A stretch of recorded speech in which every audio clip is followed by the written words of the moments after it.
All right, happy Tuesday, everybody. Welcome back to the channel. We've got a full 15-game MLB slate. A lot of new series kicking off today. We're going to talk about every game, as always, and I will give you my 4 best bets.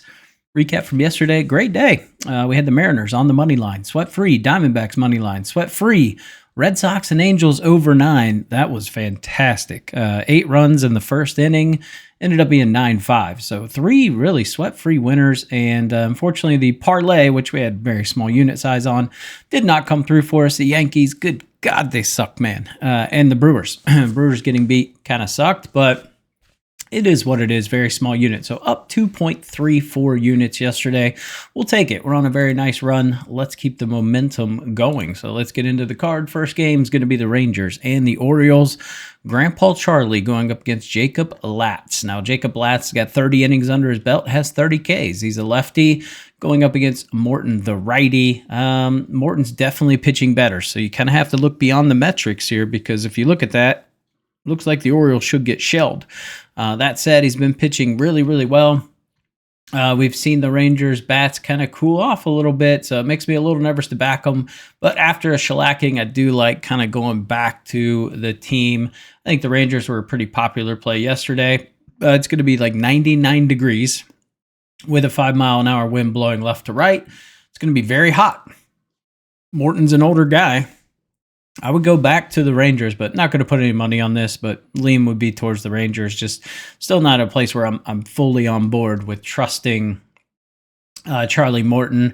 That said, the Orioles have been hitting lefties. We just saw it yesterday, so they were able to get to Patrick Corbin. There is some value taking this team, kind of a short favorite at home, minus 126 at home. So under 10 looks pretty appealing, if I'm being honest. If I was to play this game, I would go towards the under here. All right, next game is going to be the Blue Jays and the Guardians. It's going to be Eric Lauer going up against Logan Allen. Logan Allen's an insta-fade for me. And the fact that it's a lefty pitching for the Blue Jays, I love this spot. Guardians hitting 219 over the past 2 weeks against lefties, 189 over the past week. Now, we've seen them get to a couple of lefties. They got to Wade Miley, touched him up a little bit. So it's not that they're incapable of hitting lefties. They just haven't been hitting lefties. It's really the Logan Allen aspect. I just can't get behind Logan Allen. This is a Blue Jays team that's been hitting lefties really well. 281 over the past 2 weeks, 288 over the past week. They've been doing outstanding with runners in scoring position. 302 average over the past week, 308 over the past 2 weeks, 316 over the past 30 days. So we've got 30 days of sustained, getting it done with runners in scoring position. Guardians struggle to give Allen run support, only averaging 3.92 runs per game when he's pitching. He's got a 4.18 ERA at home. Eric Lauer, not a guy I necessarily trust, right? If we look over the course of his career, not someone you want to trust. That said, he's having an outstanding season. 3-1, 176 opponent average, 229 ERA. Stays pretty consistent, 233 in 6 away starts. It's going to be a warm day in Cleveland, 90 degrees. There is a 31% chance of precipitation today, 6-mile-an-hour wind blowing left to right. It's just one where I got to trust the Blue Jays here. So give me the Blue Jays on the money line as our first best bet. Just when I look over to Cleveland, last 2 weeks, they've hit 8 home runs as a team. They're really not getting it done from an average perspective. Nolan Jones is struggling. Gabriel Arias is hitting 143. Just a lot. Lane Thomas is hitting 194. David Fry, 118. Bo Naylor, .048. The only player who's really kind of hitting a little bit would be Kyle Manzardo. He's hitting 310, but he hasn't hit a home run. This guy's more of a power hitter. Whereas we look at the Blue Jays lineup, they just got some guys that are absolutely hitting the cover off the baseball right now. So I do like to take them in this spot. Vlad's hitting 306 with 2 home runs over the past 2 weeks. He's got a WRC plus of 174. Ernie Clement's got a home run, 457 average, 201 WRC plus. So really good. I like this lineup. So give me the Blue Jays on the money line as our first official best bet. Next game is going to be Oakland and Detroit. I feel like we're missing some games on here. Let's make sure. All right. Oakland and Detroit. So this is going to be Luis Severino going up against Tariq Skubal. Obviously, the Tigers are massive favorites. I will tell you kind of a play that's been highly profitable this season is taking the Tigers and the over in the first game of a series.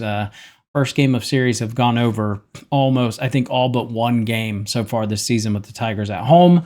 That said, do I want to trust the A's to get the Tariq Skubal? Hell no. So it would be Tigers or nothing for me, but not going to pay this price. Really don't want to put it in a parlay either.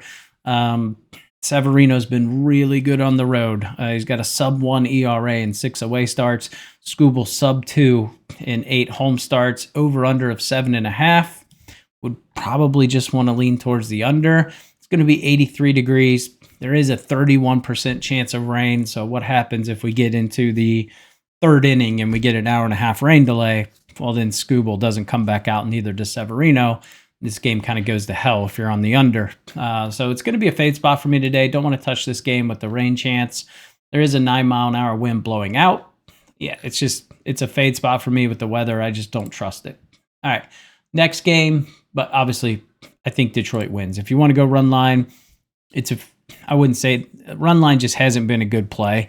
Taking the +1.5 has, -1.5 just hasn't really panned out this season. But, hopefully don't go nuts putting Detroit in parlays today. That's all I would say with the weather risk here.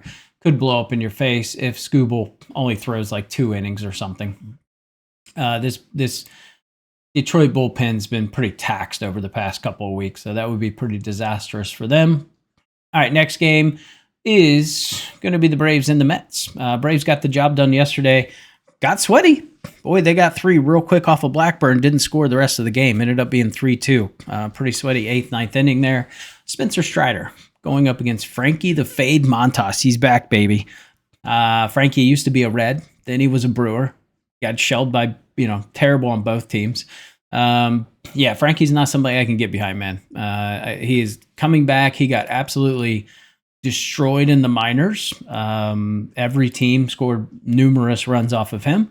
It's going to be 95 degrees, 8-mile-an-hour wind blowing out. I think he just gets destroyed today. So it would be Braves or nothing. Can't pay this price. I'm kind of hoping this is one I'm just going to sit back and wait. If this line, hopefully the public just sees the Mets at +1 whatever and starts betting on them. This line's come down to something a little more reasonable, like if we can get 135, -135, -130. Would love to take the Braves. Don't mind the Braves -1. You can get some value there. Spencer Strider seems to be back. He's looked really, really good. 188 average to lefties over the last 30 days, 173 to righties. Kang lefties at a 31% clip. Kang righties at a 34% clip. Hard hit percentage is slightly higher than I would prefer. But by all accord, he looks like he is pretty back today. So I like his pitch mix here. He throws slider 36% of the time. Mets are hitting 25th. So 5th worst team in baseball hitting the slider. Fastball, there might be some opportunities where they could get to him. But like I said, Montas, not somebody I love. Braves first 5 -0.5, something like that would be a play. Just take Montas and Strider and put them up against each other, but no angle to get to the Mets, in my opinion. All right, next game, Yankees and the Reds. This one should be an interesting game. Reds got the job done. They're hot. Thing about the Reds is we all know, if you've been betting on the Reds for any amount of time, they get hot and then they get cold. And when they get cold, they get real cold. This might be the cooler. So Carlos Rodon going up against Chase Burns. Chase Burns is going to be making his major league debut. Dude's a stud. This guy has gone through the minor league ranks in one season. Wake Forest guy. Think of him, Chase Burns. Rhett Lauder's another Wake Forest guy that the Reds drafted. So I like this kid. Going up against the Yankees in your major league debut, probably not ideal. But I think he does pretty good. I like the under 9.5.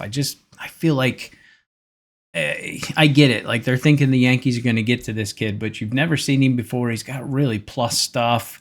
It's going to be 92 degrees with a 3-mile-an-hour wind blowing out. But we saw a warm day yesterday and they couldn't do anything. Yankees couldn't hit with runners in scoring position. Aside from a Judge solo shot in the first, they couldn't do anything. So I'm not saying take the Reds because I'm not backing them against Rodon. But I do like the under. This is just another game. I just wouldn't fall in love with stacking the Yankees in a ton of parlays here. You just never know. This Reds team is capable of hitting lefties. They're hitting 261 over the past week with a 175 WRC plus. Yankees bats have been struggling. They're hitting 232 over the past 2 weeks, sub 1 WRC plus. They got an 88 WRC plus, so sub 100. They just call them Team LOB. They're struggling to hit with runners in scoring position. This is a bottom 5 team hitting with runners in scoring position over the past month, over the past 2 weeks, over the past week, like sustainment, where they've been unable to hit. Rodon has given up runs on the road. He's got a 3 ERA, so it's not like he's just going to go out there and throw a shutout. Now, the bright side, it does neutralize some of the sticks I like in this lineup. Jake Fraley, Friedel. It puts Ellie on the right-handed side, although he hit a home run yesterday from the right-handed side, so he can't hit from the right-handed side. But I do think that the Reds become significantly weaker when a lefty's on the mound. So it would be the under would be the only way I would play this. Two teams that, honestly, the Yankees are 60% to the under on the season. The Reds are 55% to the under on the season. Two good pitchers. Let's just take the under. So that's how I would play them. All right, next game is going to be the Diamondbacks and the White Sox. We were on the Diamondbacks yesterday, very sweat-free. My only concern, Suarez had a contusion. I think he got hit on the hand. Corbin Carroll wasn't playing. You had Naylor go out. So 3 players that are questionable. I need to make sure that they're playing. I think that's why we see this line reflected at minus 144. Need to know their status before I'd be comfortable betting on them. Jordan Leisure and Ryan Nelson. Now, this is kind of an interesting one. I think it's going to be an opener. It was Sean Burke yesterday, so probably an opener type of situation. Leisure's got 27 innings pitched, 34 Ks, so he's done pretty well. Do I trust Ryan Nelson with his 6 ERA on the road? No. Leisure's got a 5.30 ERA at home, but again, more in relief appearances, so that number gets a little skewed. It would be the over or nothing for me. It's going to be 77 degrees. There is a 51% chance of rain, 7-mile-an-hour wind slightly blowing out. So the only way I would play this would be the over, but probably not a game I touched in full transparency. Tampa Bay and Kansas City, Taj Bradley and Chris Bubic. Bubic's been really good at home, 2.43 and 6 starts. Taj Bradley, 4 ERA and 6 away starts. I mean, it's the Royals at home. They typically just go on these weird cold streaks at home. It would be Rays or nothing for me in this spot. I think this is probably going to be a heavy public play, though. So, could be one. I could be shifted towards the other one. It's just more the value here. The value's on taking the Rays. If there's heavy public play on the Rays, which it looks like there probably is, 39% of the bets, 65% of the money are on the Rays. So it looks like we're in agreement there. I don't mind the over. That said, I just don't trust the Royals to score runs. So that's my issue here. Maybe a Royals team total under could be an angle instead of taking the Rays money line. But it would be Rays or nothing. They've just been red hot, especially against lefties. This is the 3rd best team hitting lefties over the past 2 weeks, hitting 327 with a 166 WRC plus. I mean, we saw the Yankees absolutely, dismantle Bubic at home. So Rays are nothing for me in this spot. All right, Mariners and the Twins. I don't understand this line, but okay, we're taking the Mariners on the money line. Luis Castillo going up against Chris Paddock. Paddock's 3-6 on the season, got a 4.5 ERA. It jumps down to 3 at home. That's great, but it's also been some pretty bad weather in Minnesota. Now we're getting good weather. It's going to be 80 degrees, 6-mile-an-hour wind slightly blowing in. Castillo on the road's definitely been more susceptible. I'll give you that. He's got a 3.37 ERA on the season. That does jump to 4.59 on the road.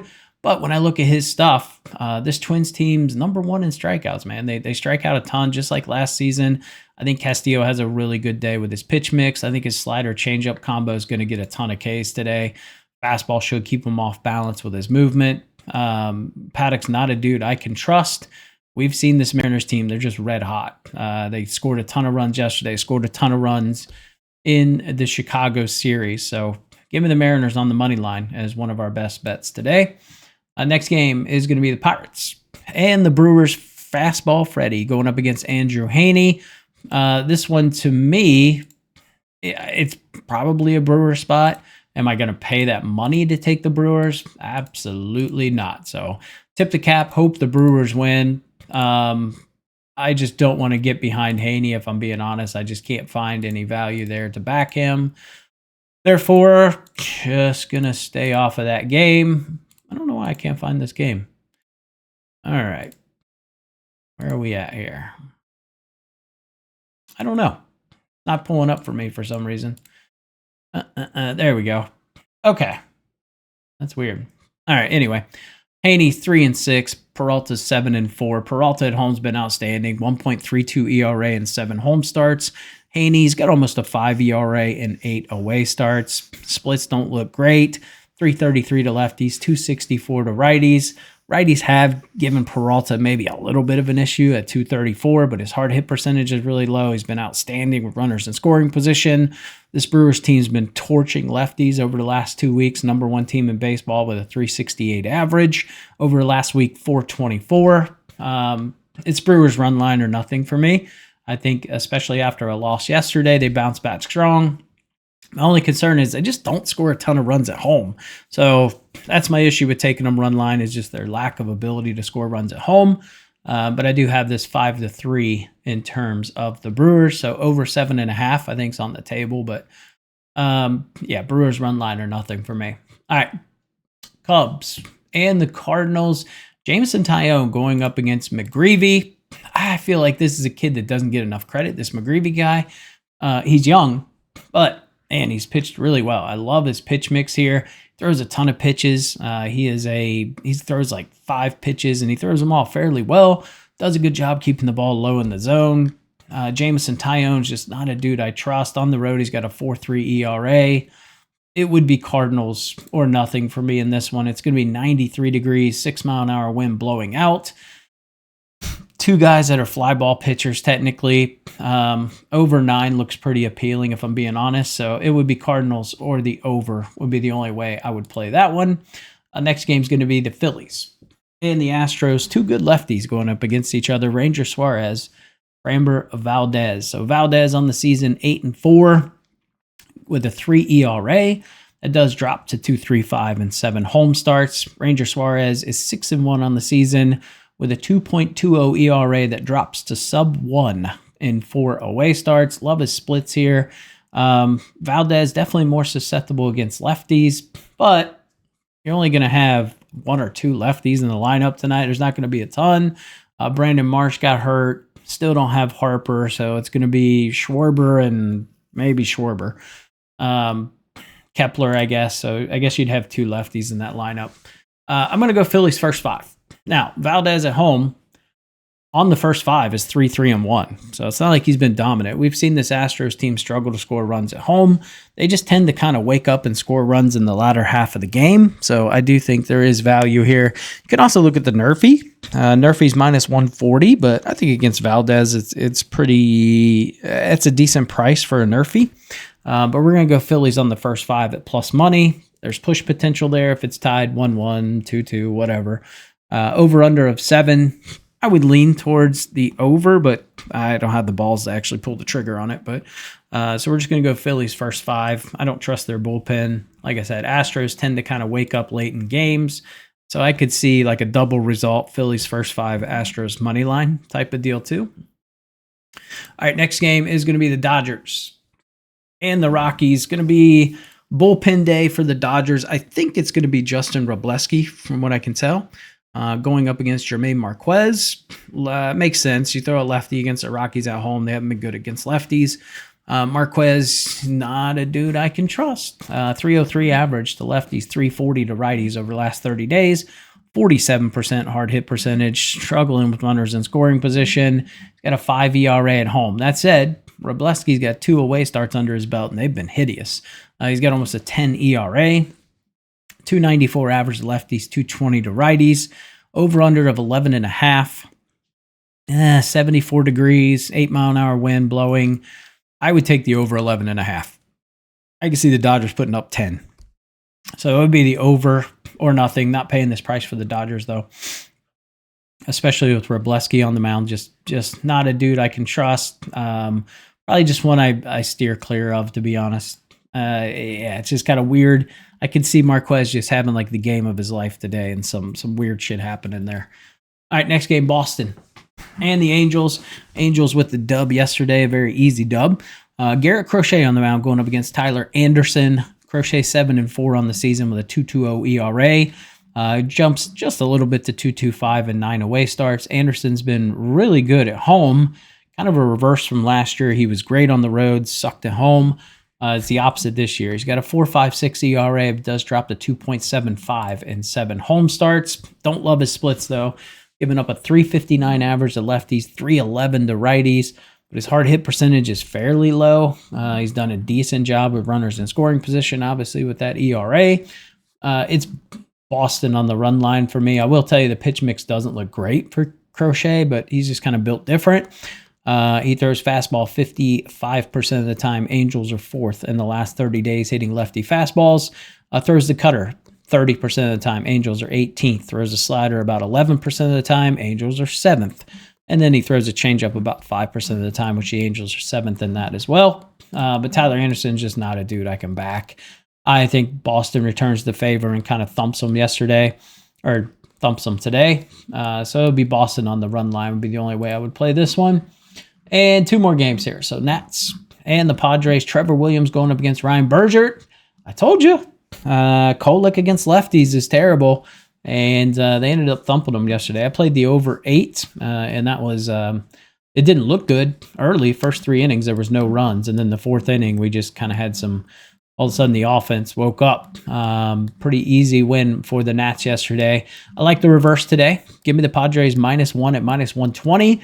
Trevor Williams, not a guy I can trust. He's got a 5 ERA on the road in 6 starts, giving up a 3.33 average to lefties, 2.24 to righties. Hard hit percentage is high, struggling with runners in scoring position with a 3.19 average. Ryan Bergert's probably not at a point where I necessarily trust this guy. I mean, we got 24 innings under our belt with him, but he's been pretty good. 1.88 ERA. He's only got 1 home start, didn't give up an earned run. Splits look pretty good to both sides of the plate. He pitches very well to lefties. So again, if you're capping the Nats, you want to look at lefties first. 147 to lefties, 222 to righties. Very low hard hit percentage. Does a good job of runners in scoring position. So, this is a fade of Trevor Williams. Give me the Padres -1 as our best bet in that one. All right, last game on the card today is going to be the Marlins and the Giants. Cal Quantrill going up against Justin Verlander. Verlander winless on the season, 0-4 with a 4.5 ERA. It's 4.63 at home. Cal Quantrill, 3-7 on the season with a 5.68 ERA that does jump to 6.53 on the road, giving up a 3.60 average to righties. But he is doing very well against lefties. 185, but I feel like a lot of the damage on this Giants side is going to come from the right-handed side. There's value taking the Marlins here. There's value fading Verlander. I would probably just play the over 8. It's going to be a little cooler in Oracle Park, 57 degrees. There is a slight wind blowing out, but it doesn't matter. There's basically no wind there. Marlins over the past week are hitting righties pretty well. 309 average, 132 WRC plus.